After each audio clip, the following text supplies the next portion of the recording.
olah rasa, olah rohani, angulah lan tibing kolbu, mempertajam rasa.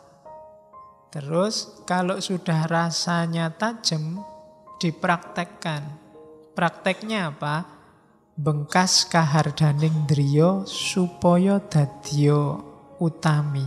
Menyingkirkan hawa nafsu terus jadi manusia yang utama, yang berbudi luhur. Tan mikani rasa, bukan orang yang lemah budinya dan tumpul perasaannya.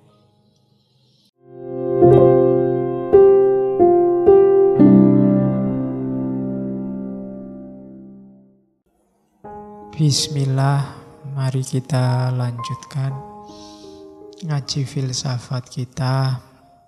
Malam hari ini kita masuk ke sesi terakhir filsafat moral. Setelah dari barat, dari Islam, malam ini kita sampai ke Jawa. Ya karena saya orang Jawa, ngertinya referensi-referensi Jawa. Sebenarnya akan sangat bagus kalau di antara teman-teman ada yang sekali-sekali volunteer untuk ngisi di sini filsafat sesuai daerahnya masing-masing. Yang tidak harus Jawa. Ya kan lebih pas putra daerah sendiri yang menyampaikan. Nanti saya mendampingi jadi pendengar tidak apa-apa. Sekali-sekali biar nggak saya terus. Gantian, saya juga ingin ngerti. Pasti banyak mutiara-mutiara, khazanah-khazanah, wawasan-wawasan, hikmah-hikmah dari daerah selain Jawa. Oke, bismillah. Kita ketemu beliau malam hari ini. Mangkunegara kaping sekawan, Mangkunegara 4. Saya tidak harus cerita. Cuma beliau ini memang hidupnya di era ketika kesusastraan Jawa ada pada era puncaknya. Tahun-tahun 1750-an sekian. Kalau dihitung-hitung sekitar 120-an tahun. Sastra Jawa luar biasa yang nanti dipungkasi dengan Ranggawarsita dan Mangkunegara sekawan ini. Nanti ada Yasadipura I, Yasadipura II dan seterusnya.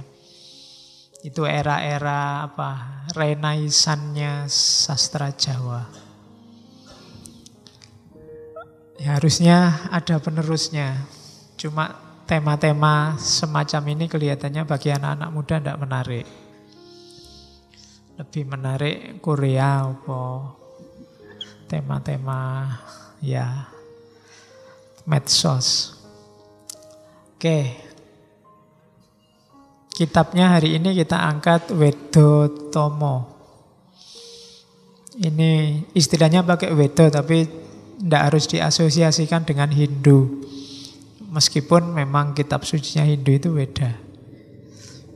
Wedo itu nanti satu akar kata. Kalau di dalam bahasa Inggris ada wit, kecerdasan. Atau dalam bahasa Latin mungkin berhubungan dengan istilah vision.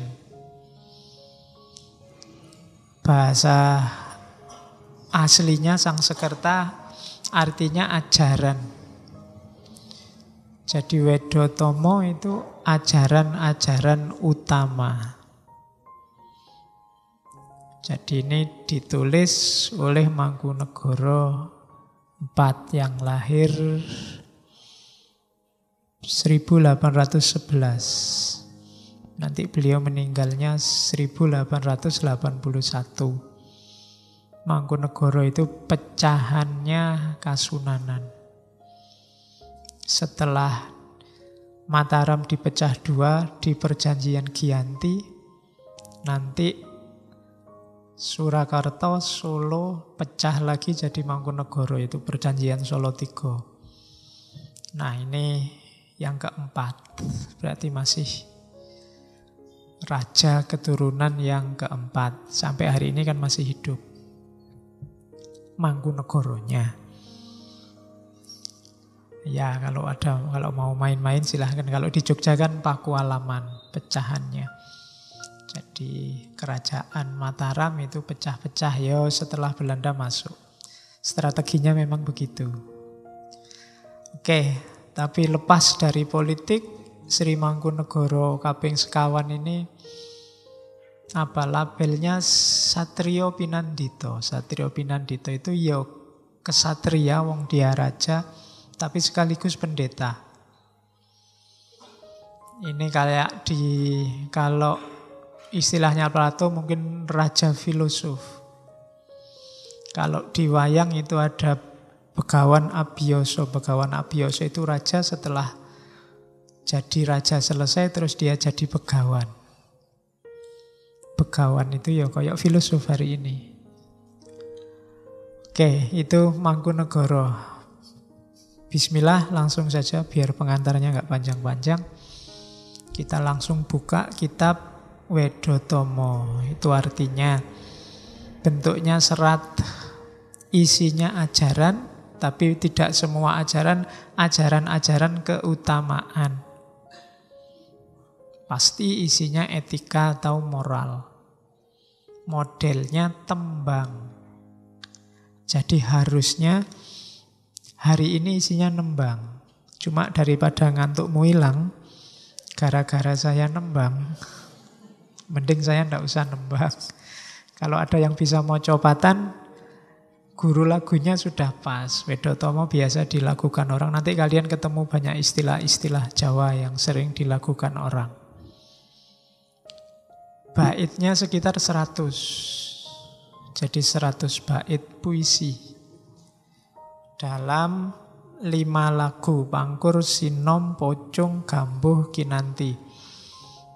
Istimewanya Jawa, setiap istilah, setiap nama punya filosofi.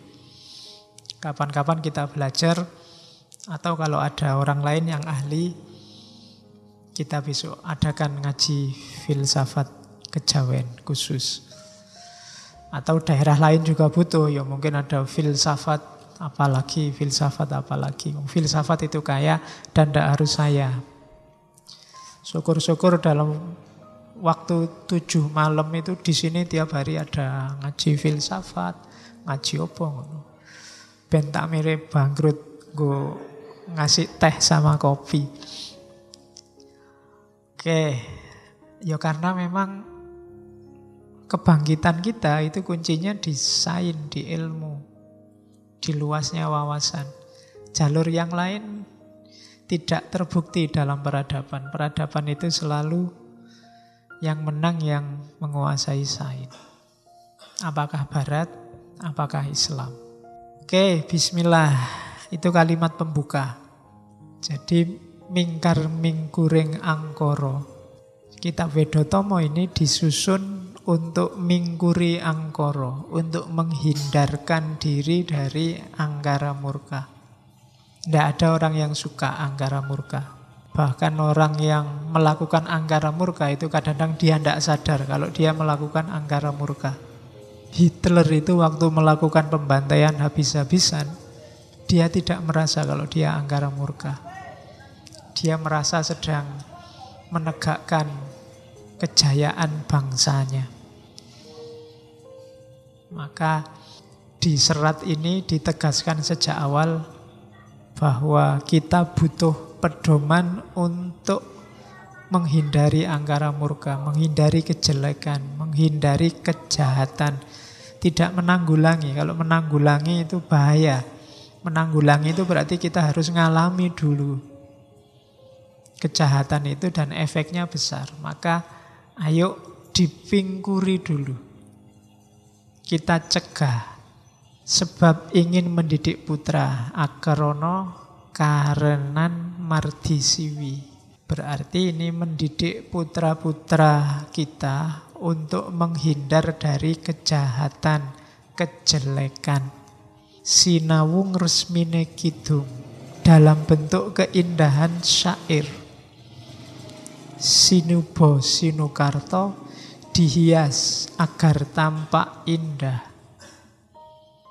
Menasehati, ngasih tahu kebaikan itu kebaikan itu indah, maka mengasihi tahunya juga harus dengan jalan yang indah. Jangan sampai orang lari dari kebaikan hanya gara-gara kita salah caranya ngasih tahu. Orangnya mangkel duluan, marah duluan, karena kita menyampaikannya tidak indah. Kadang lihat wajahnya aja kita sudah males, apalagi mendengarkan suaranya, apalagi nyampe ke pesannya. Maka lakukan dengan indah. Kenapa? Karena yang disentuh adalah jiwa, agar menumbuhkan jiwa dan ilmu yang luhur, yang berlaku di tanah Jawa. Kang tumrap ning tanah Jawa, agama ageming aji. Agama itu adalah pegangannya raja, atau agama itu adalah baju kemuliaan. Agama adalah patokannya, pegangannya seorang pemimpin. Agama adalah titian untuk menuju aji, kemuliaan. Jadi kalimat-kalimat pembuka itu menunjukkan yang pertama, kitab ini menghindari angkara murka untuk mendidik anak-anak dalam bentuk syair agar jiwanya tersentuh sehingga melahirkan ilmu yang luhur bermanfaat untuk tanah Jawa dan berpedoman pada agama. Jadi Wedotomo itu syarat dengan nilai-nilai religius, meskipun tidak formal agama. Kalau kamu cari ayat sama hadisnya tidak ketemu. Bagi yang nyari, wah kita sudah punya Quran kok, kita sudah punya hadis, ngapain tak buka-buka. Itu kan selalu ada yang begitu. Iya, cuma tersentuhnya jiwa itu jalurnya banyak. Kadang-kadang kita itu yang tiap hari sudah baca Quran, tiap hari baca hadis, mungkin karena saking ngapale, tidak tersentuh. Justru tersentuh ketika kita jalan-jalan, menjelajahi khazanah yang lain. Kadang-kadang kita tersentuh, iya ya, berarti ini baik, sama kayak Al-Quran. Tapi membaca Quran sendiri tidak tergetar kita, karena mungkin ya itu tadi, kadang-kadang karena sudah terlalu akrab, terlalu biasa. Jadi kan kita sering, yo lihat Qurannya. Tapi yo iya sih, bener, tidak ada yang salah yang diomongkan. Cuma jiwa kita ini kadang butuh sentuhan yang berbeda untuk menggugah. Kalau tiap hari digugah hal yang sama kan lama-lama tidak tergugah. Kalian menyalakan waker kalau pagi itu, pertama nyala kaget, mesti. Terus cepat-cepat dimatikan, terus tidur lagi. Mungkin lama-lama waker ini berbunyi, kalian tidak bangun. Besok-besok sudah, ala wis ngerti. Melek-melek dikit, ala waker, tidak masalah. Masih jam 3, mesti gitu. Sentuhannya beda, mungkin perlu strategi yang lain untuk bangun. Nah, ada itu kepandaiannya para ulama zaman dulu, termasuk para sastrawan, para penyair. Jadi mereka menggunakan multimedia, bukan multimedia kayak hari ini. Kalau hari ini kan medsos, multimedianya. Kalau dulu ya syair, tembang, serat, itu nilai-nilainya sangat religius, tanpa harus menyebut ada Qur'annya apa ada hadisnya. Tapi sudah sangat Qur'ani dan sudah sangat hadis, sangat cocok dengan sunnah. Oke, pembukanya itu.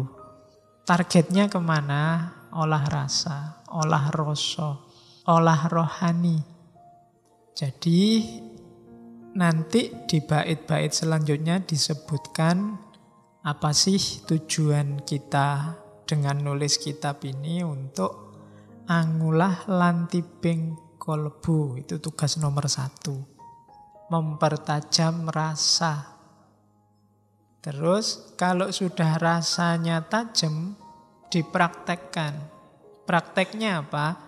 Bengkas kahardaning driya supaya dadya utami.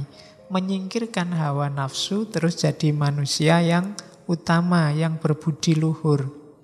Tan mikani rasa, bukan orang yang lemah budinya dan tumpul perasaannya. Jadi perasaan harus dipertajam. Olah rasa. Banyak orang pinter tapi tumpul di rasa, lemah budinya.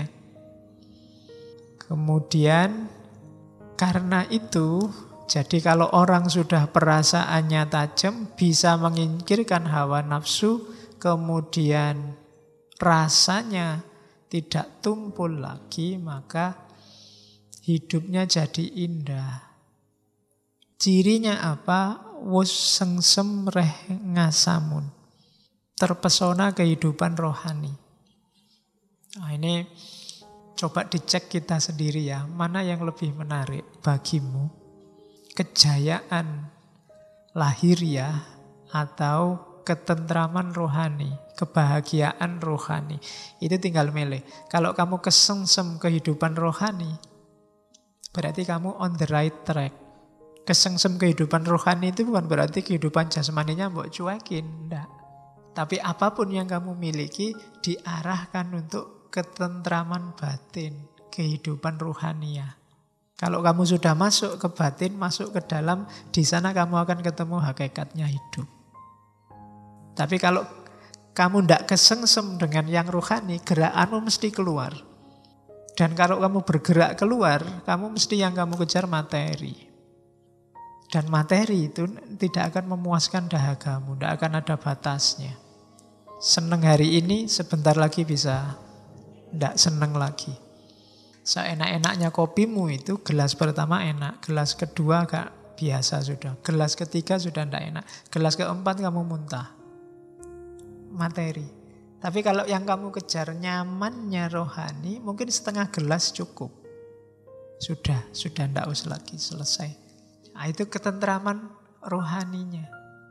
Tapi kalau kamu kuantitas keluar, harus ngambil lagi nih, ambil 2. Kalau enggak 2, yang lain ngambil, rugi aku. Terus itu kan, dan tidak ada batasnya. Ketika kamu ngambil 2, temanmu yang sebelah juga 2. Loh, dia juga 2. Nanti dia, terus aku harus lebih dari yang lain. Perlombaan dunia itu begitu. Maka cirinya, gerakanmu sudah on the right track, kamu kesengsem kehidupan rohani, kamu jatuh cinta dengan dunia rohani. Itu pentingnya olah rasa. Dan nanti di bait selanjutnya ada istilah orang yang kesengsem dengan dunia rohani itu apa? Dia tidak akan marah, dia akan dengan senang hati meskipun dianggap bodoh. Bunga engaran cubluk, sukeng tias yang den ino, tetap gembira meskipun dihina. Ini berat. Orang yang mengalami kebahagiaan rohani itu dianggap bodoh juga senang-senang aja, dihina juga gembira-gembira saja. Oh, itu susah. Jangankan dihina, kamu dikomentari agak nyinyir dikit aja kan marahmu luar biasa. Padahal orang maunya ndak ke sana, kamu tafsirkan ke sana. Nah, itu ciri-ciri orang yang tidak kesengsem dengan kebahagiaan rohani. Golek gegeran terus, nyari masalah terus, nyari problem. Maka ayo latihan, kalau orang Jawa, olah rasa. Tidak cuma olah pikir, ya olah pikir itu nanti jadi jembatan untuk menuju olah rasa. Kenapa olah pikir itu jembatan olah rasa? Karena jalurnya olah rasa itu tetap ilmu. Tidak ada yang tidak ilmu. Segala kebaikan, kebahagiaan, jalurnya cuma ilmu. Maka kalian tidak boleh bosen-bosen, tidak boleh pelah-peleh di jalur ilmu. Pokoknya tempuh saja semua, ambil semua. Kayak kado-kado tadi, beli saja semua 1 bungkus. Bahwa nanti lontongnya kamu tidak suka, bahwa nanti tahunya kamu nggak suka, gampang. Daripada pas kamu butuh tahu sudah tidak ada, pas kamu butuh lontongnya tidak ada.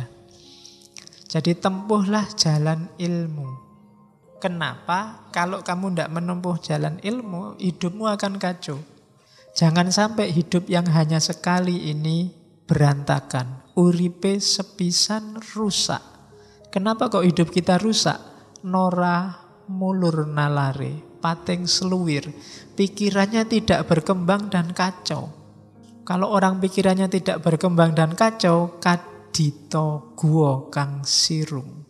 Seperti gua yang gelap. Jadi hidup kita jangan rusak.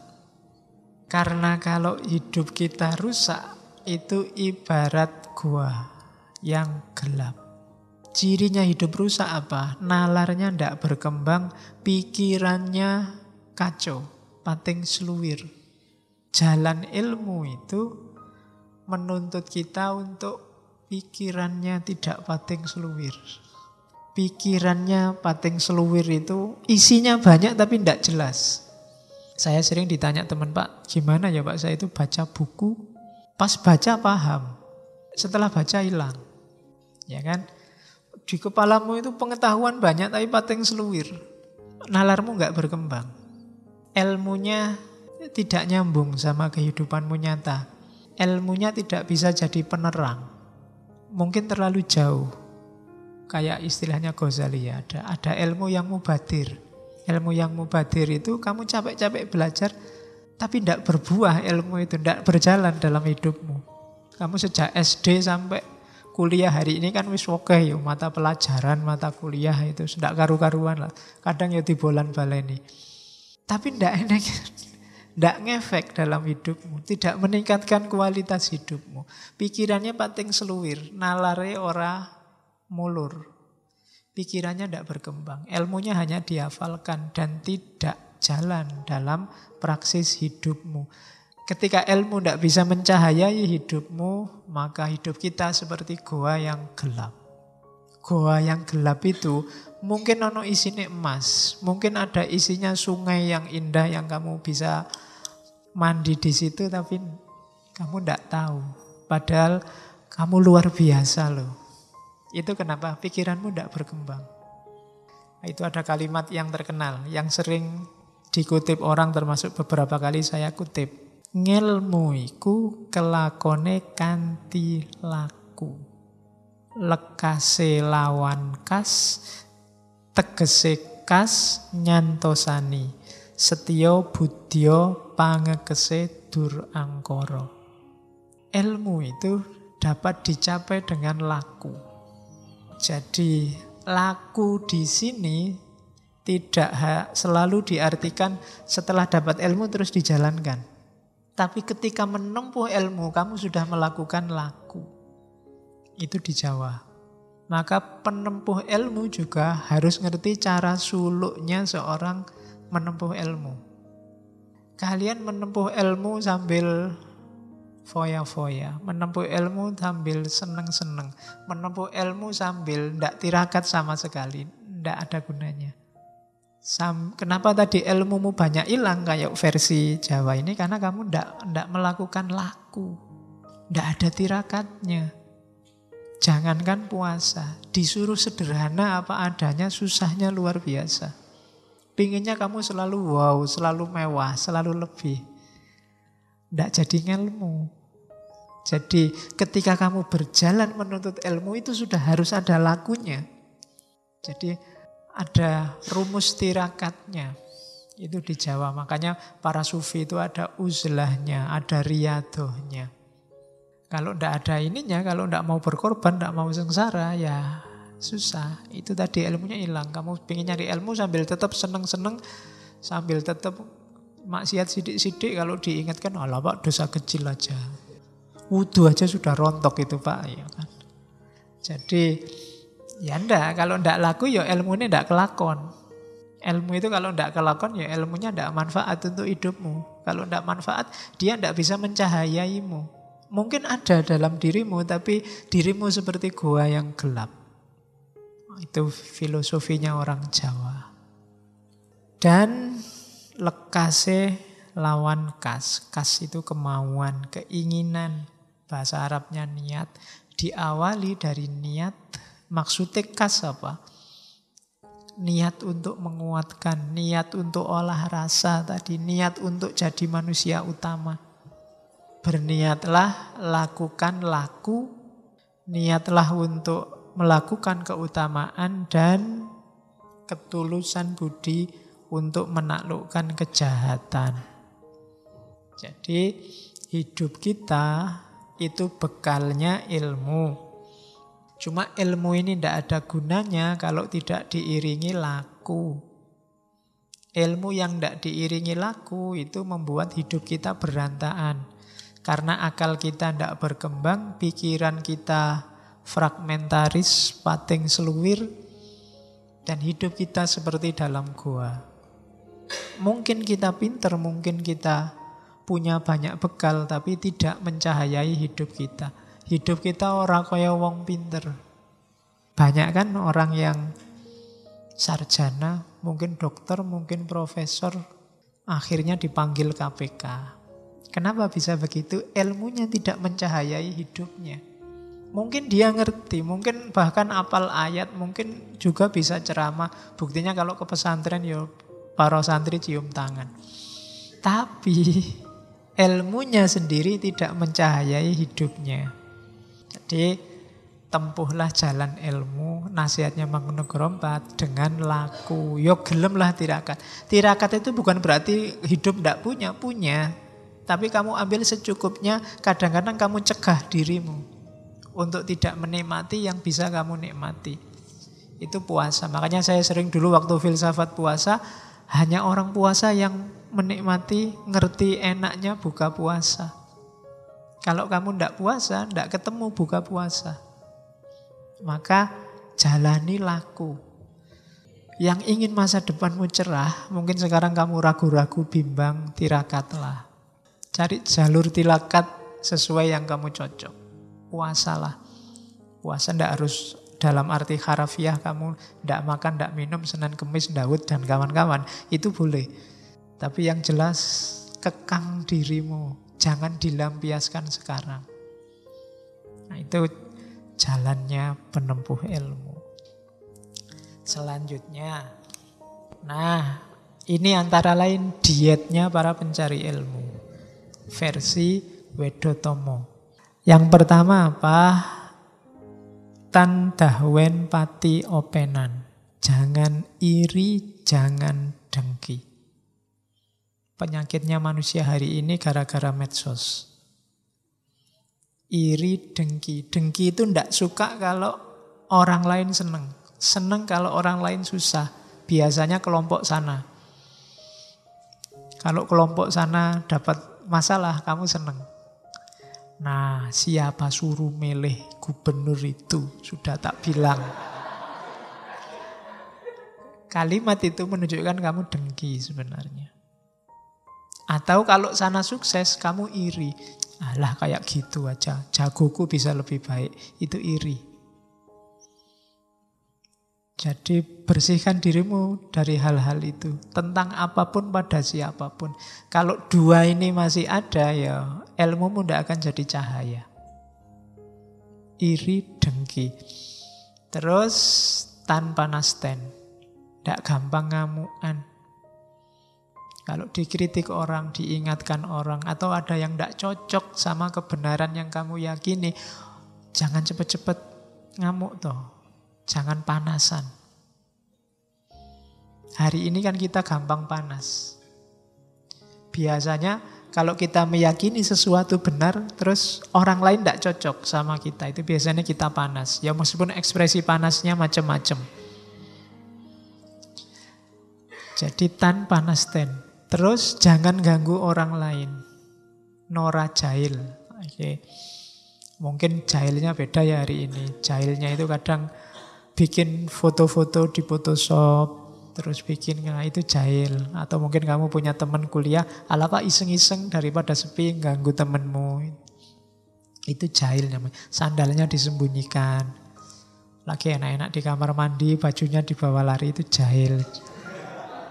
Contoh paling gampang.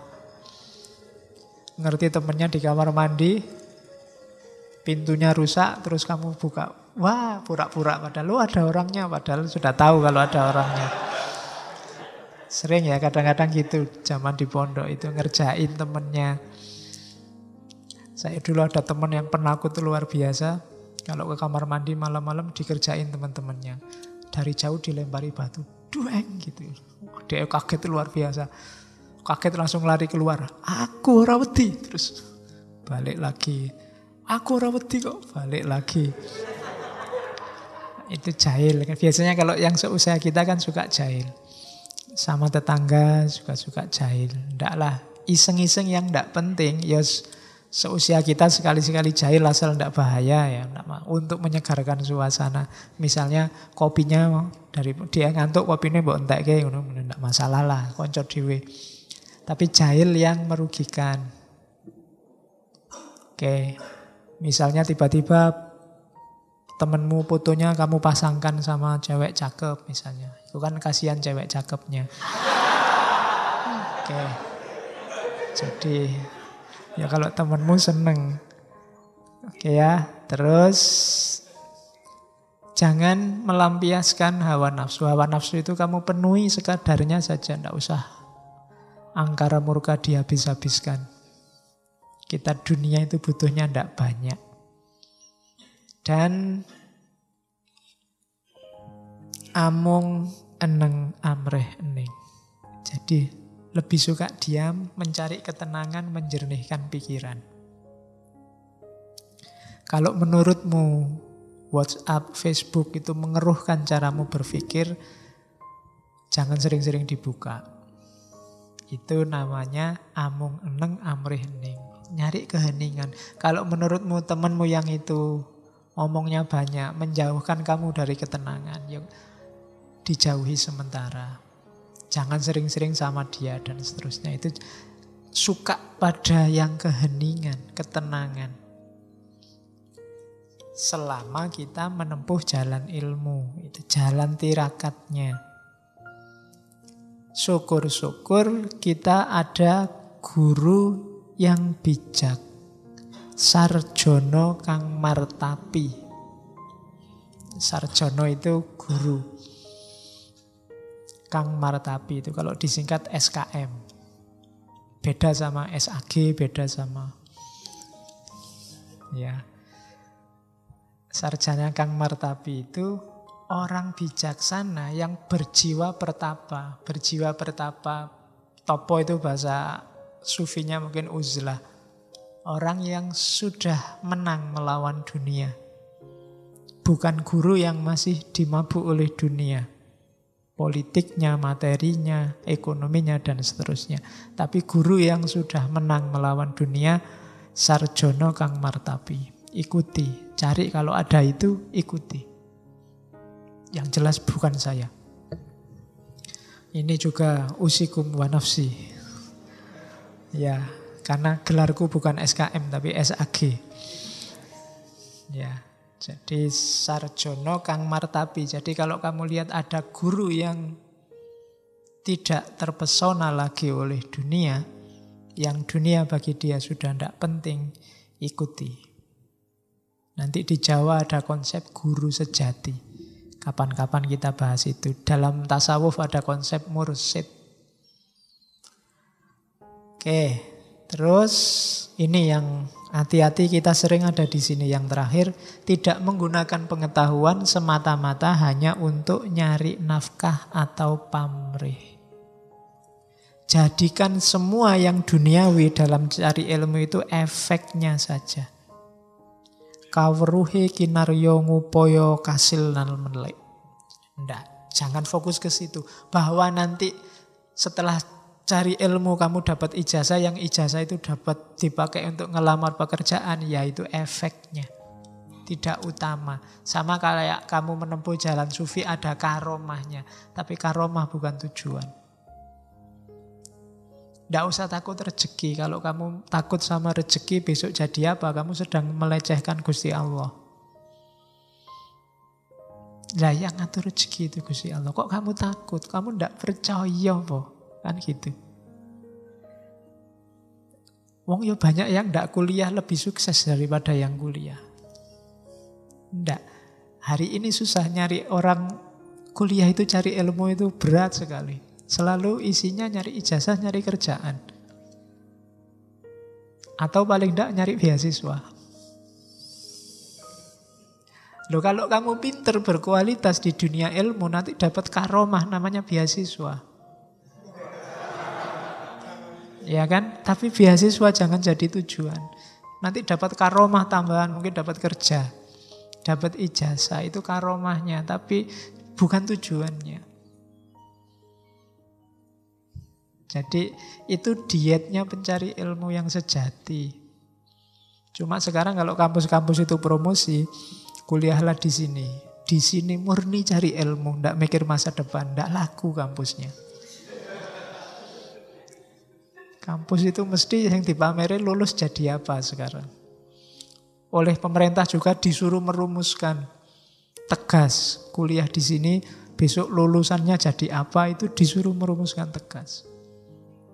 Jadi bobot paling beratnya tidak pada keilmuannya. Mungkin ada yang salah. Harus didiskusikan lagi. Kita tidak percaya sama diri kita sendiri, sama Tuhan kalau fokusnya hanya pada kerja sama uang sama materi. Nah, ada istilah triprakara, 3 perkara. Pencari ilmu harus punya karakter lilo, trimo, legowo. Lilo itu lilo lamun kelangan, nora gegetun. Pencari ilmu ndak akan kecewa kalau kehilangan sesuatu. Jadi kayak kalian dibelani ngaji ke sini, itu kan kehilangan sesuatu. Kehilangan waktu, harusnya kamu nonton TV jam segini sinetron banyak. Saya tidak tahu sinetron sekarang apa ya. Kalau zaman saya dulu ada yang legend, sekarang mungkin tidak ada. Anak ABG. Waktu hilang, mungkin capek, harusnya tidur. Saya kalau di rumah enak jam-jam segini tidur. Tapi kan kehilangan waktu istirahat. Tidak apa-apa lilo, demi apa? Demi ilmu. Harus punya watak lilo. Beli buku, tidak masalah. Kehilangan sesuatu, kehilangan duit untuk beli buku. Saya dulu zaman di pondok, kirimannya sedikit. Cuma begitu lihat buku, mesti ngiler. Mau tidak mau harus dibeli. Bahwa nanti setengah bulan uangnya sudah habis, gampang. Mendekati teman yang masak sendiri. Teman yang masak sendiri kan dibantu-bantu apa nanti dapat.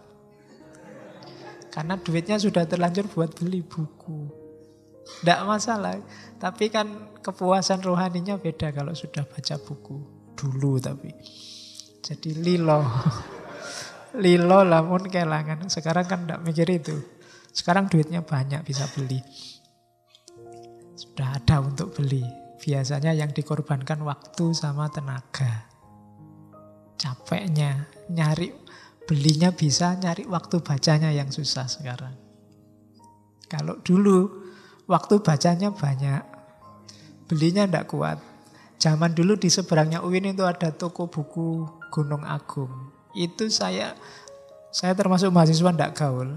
Karena kalau ada waktu kosong, mesti nongkrong di buku itu. Dan zaman dulu toko buku tidak kayak sekarang. Sekarang semua buku kan diplastiki.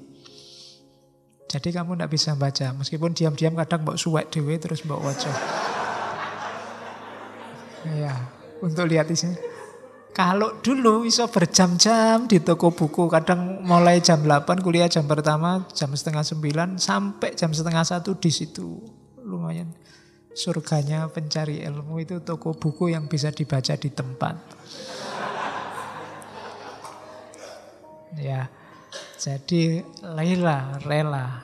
Tetap ada yang harus dikorbankan. Nggak boleh cari enaknya saja, pasti ada yang harus dikorbankan. Kalau nggak lilo, ya nggak jadi mencari ilmu.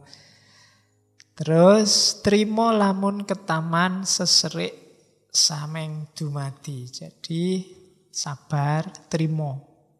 Kalau dapat perlakuan yang menyakitkan hati, pasti. Ketika kita menempuh jalur khusus yang berbeda dengan orang lain, pasti nanti ada perlakuan-perlakuan yang menyakitkan hati kita atau tidak cocok sama kita. Harus trimo. Bahasa Arabnya ridho. Terimalah kalau ada orang tidak cocok sama kalian. Dan yang terakhir legowo, ikhlas, menyerahkan diri pada Tuhan. Karakter utama seorang pencari ilmu itu 3. Lilo, trimo, legowo. Kalau kalian punya 3 karakter ini, hidupmu akan tentram. Yang membuat hidup kita sumpek adalah kita suka tidak rela kalau kehilangan sesuatu. kita tidak terima kalau ditimpa hal-hal yang kita tidak suka, dan kita tidak legowo, tidak rela atas kisah hidup kita, jalan hidup kita. Kita komplain dan mengeluh terus pada Tuhan. Jadi Mangkunegara kaping sekawan mengingatkan kita, laku utama kita harus punya 3 nilai ini. Lilo, trimo, dan legowo. Jangan sampai kita jadi orang yang karakternya tak berilmu, orang bodoh. Orang bodoh itu karakternya seperti apa? Guguk karsaning priyangga, menuruti kemauan sendiri. Nora nganggo peparah lamun angling, bila berbicara tanpa dipertimbangkan. Lumuh ing ngaran balilu, tidak mau dianggap bodoh. Uger guru aleman, maunya dipuji-puji. Sakarepe dhewe, ingin menang terus. Kalau ngomong ndak dipikir dulu, dianggap bodoh ndak mau, pinginnya dipuji terus. Itu ciri valid, pas untuk orang yang tak berilmu. Dimanapun kalian ketemu orang ini, sendaki itu, setinggi apapun omongannya, dia sebenarnya tidak berilmu. Orangnya los itu ndak ada remnya. Nggak ngerti apa yang harus diomongkan dan apa yang jangan diomongkan dan bagaimana cara ngomongnya. Kebalikannya ini, menuruti kemauan sendiri, ngomongnya tanpa pertimbangan, dianggap bodoh nggak mau, minta dipuji terus. Menganggap dirinya itu baik terus. Alamat orang bodoh. Siapapun yang menganggap dirinya selalu baik, itu alamat dia ndak pinter. Bodoh. Kebalikannya, manusia yang sudah waspada terhadap situasi, nanging janmo ingkang wus waspadeng semu, sinamun ing samudono. Kalau ngomong, kalau mengungkapkan sesuatu, itu disamarkan dengan samudono, dengan wajah yang manis, ngomongnya baik, sesadun ing adu manis, prasangkanya selalu baik. Jadi orang yang bisa menguasai dirinya, kalau ndak suka, ndak tiba-tiba ngomong jelek, atau seandainya harus mengingatkan ngomong, dikemas dengan cara yang baik. Samudono itu nyamar, ndak kelihatan. Kadang-kadang yang diingatkan sana, ngomongnya ke sana, biar sini terasa. Nah, itu orang pinter. Jadi bedanya orang pinter dan orang tidak pinter itu, kalau di sini yang pertama-tama cara ngomongnya. Kalau ada orang los ngomong, ndak dipikir dulu. Kalau di Mas Mbok ngomongnya dipikir, loh memang gini saya ini, belak-belakan, terang-terangan apa adanya, kan ada yang begitu. Loh kalau semua orang belak-belakan, terang-terangan, bisa buyar dunia ini. Setiap kali ndak suka ngomong, setiap kali ndak cocok ngomong, tawuran mesti. Kenapa? Ya setiap orang isi kepalanya beda-beda. Nggak cocok atau kamu pakai baju batik itu kok nuani koyo. Padahal kan cukup diatur gimana caranya ngomongnya. Seandainya harus diomongkan, atau kalau nggak perlu diomongkan ya nggak usah diomongkan. Milih warna kok hitam, warna itu yang cerah, yang itu kan nggak cocok juga. Kalau ini tak omongkan juga kan tawuran. Aku bisa tawuran sama kamu. Wong banyak yang nggak cocok, model rambut kok kayak gitu. Misalnya, ya kan ndak cocok aku. Kalau apa ya terus tak omong kan ndak. Oke, ya sekarang ndak ada sini model rambutnya bagus-bagus. Ya, akan ada yang di pihak tengah full itu. Zaman dulu ngarani model bokong. Jadi dulu Rano Karno zaman dulu. Oke, ndak. Jadi jangan dikira orang yang belak-belakan terang-terangan itu baik, katanya enggak. Itu menunjukkan orang enggak bisa mengekang dirinya. Menunjukkan dia ndak pinter. Dianggap bodoh ndak mau. Pengen dipuji. Kalau ada orang ngomong, saya itu ya sukanya belak-belakan gini. Itu berarti dia sebenarnya pengen dipuji. Wah, bagus sampean jujur. Kan pengen gitu. Setiap orang ngomong ada sayanya, itu biasanya pengen dipuji. Kesayaannya itu. Keakuannya itu. Aku ini ya gini, terserah kamu suka apa enggak. Itu sebenarnya dia pengen dipuji. Akunya itu. Nah, itu diingatkan oleh Mangkunegara lewat Wedotomo. Ada lagi lanjutannya, ciri selanjutnya orang tidak berilmu. Si Pengung Nora Nelegowo, Sang Soyordo Deniro Cacariwis. Seorang dungu tidak menyadari bahwa bualannya semakin menjadi-jadi.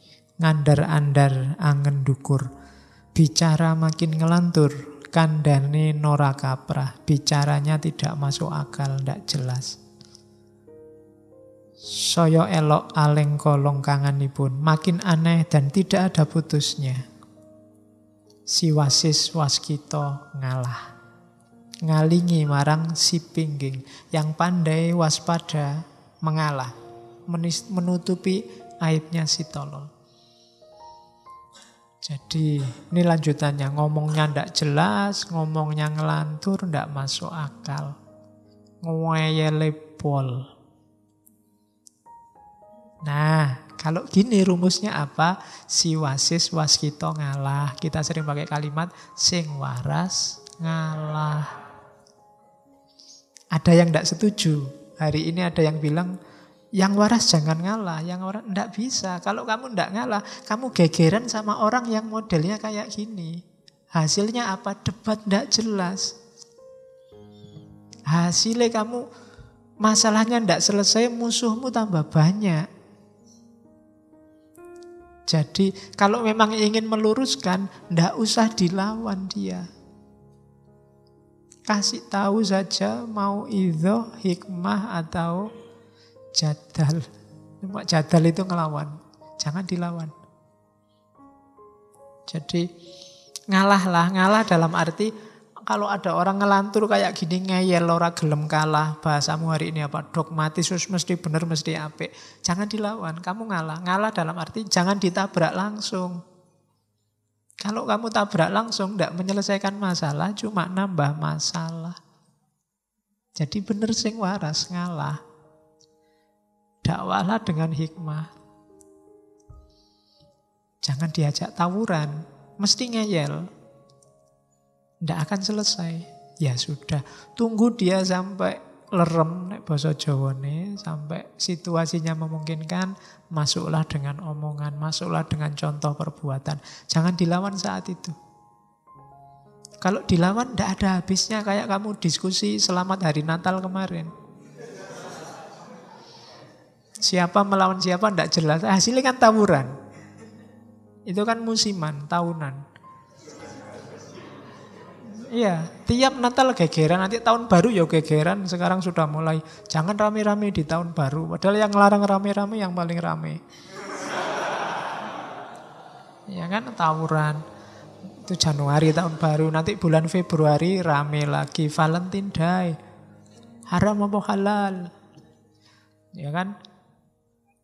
Mesti tawuran terus, tidak ada akhirnya. Mbok kamu ngasih dalil apa aja, yang ada di kubu kanan ya di kanan, yang ada di kiri ya di kiri. Dengan dalilnya masing-masing. Maka sing waras ngalah. Jangan nambah situasi. Kalau kita sudah Wasis Waskito waras, ya jangan ikut-ikutan gegeran kayak anak kecil. Menunjukkan kita belum mateng kalau ikut di sana. Jadi ya ben lah. Ditunggu dulu sampai situasi jernih, sampai orang saling terbuka, saling mau menerima manfaat dari sesamanya baru jalan. Tapi kalau lagi panas-panasnya itu, kamu masuk lewat jalur manapun, ditabrak dari arah berlawanan mesti. Oleh yang berbeda pandangan. Jadi itu karakternya. Jadi kemarin kalau ada yang tanya dari mana kalimat sing waras ngalah, kita sekarang punya referensi. Ya, Oke. Nah, laku suluk kita tadi ke arah mana yang dituju adalah wirya, harta, dan yang ketiga yang triwinasis. Kalau kita sudah lurus, ilmu mencahayai hidup kita, kita akan dapat wirya, kehormatan, keluhuran, bahkan mungkin kekuasaan. Kenapa dapat kekuasaan? Karena orang akan percaya pada kita. Orang akan, kekuasaan itu mungkin status. Orang akan melihat ketinggian kita tanpa harus kita pamer ketinggian. Oh, kita jadi orang luhur, kita jadi orang mulia. Dan kita juga punya arto. Arto itu kita akan dapat alat, dapat sarana, tidak harus uang. Meskipun arti letterlocknya uang, tapi maksudnya sarana. Media untuk mewujudkan keinginan kita. Ada yang salah di antara kita mengartikan arto hari ini. Dianggapnya uang itu tujuan. Tidak, uang itu alat, sarana. Kalau ada orang tujuan hidupnya mengumpulkan uang yang banyak, itu orang yang sangat tidak pinter. Karena uang itu hanya sarana untuk mewujudkan yang kamu inginkan. Jangan berhenti di uang, rugi. Kalau tiap hari kan banyak sekarang orang ribut gaji naik, ribut menuntut tingkat kesejahteraan, maksudnya bayarannya naik. Rugi kalau berhenti di situ. Karena uangnya itu, gaji naik itu kan cuma alat. Alat untuk kesejahteraanmu. Jangan berhenti di sana. Tidak serta-merta ketika gajimu naik, hidupmu terus tentrem. Kemarin ada penelitian itu, guru-guru di kabupaten tertentu itu sekarang tingkat perceraiannya tinggi. Gara-gara dapat sertifikasi guru. Duitnya oke. Karena duitnya banyak, mulai mikir macem-macem. Termasuk selingkuh. Terus tingkat perceraian jadi naik. Lah itu kan jadi bencana. Karena yang kamu pikir sejak awal dapat duitnya. Tidak pernah mikir kalau sudah dapat alat yang namanya duit, kamu mau apa? Itu penting. Jadi keliru kalau kamu mikirnya cari duit saja yang banyak. Harus kamu rumuskan juga. Besok kalau saya dapat uang banyak mau tak pakai apa? Kalau enggak, mesti aneh-aneh. Ono duit, jalan-jalan yo. Ono duit, makan-makan, yo mesti ngono. Nanti dulu, dirancang yang bagus, wong itu arto, itu alat. Untuk apa? Ada orang yang uangnya tidak terlalu banyak, tapi manfaat, barokah. Karena dia pintar merancang, menggunakan, wong dia alat. Ada orang yang duitnya banyak, ditumpuk terus tabungannya, tapi uripnya sumpek, akhirnya masuk penjara. Karena semangatnya hanya mengumpulkan uang. Dibayangkan kalau uangnya sudah ngumpul, hidupnya tentram. Keliru, uang itu cuma alat. Alat yang sama kayak cangkul.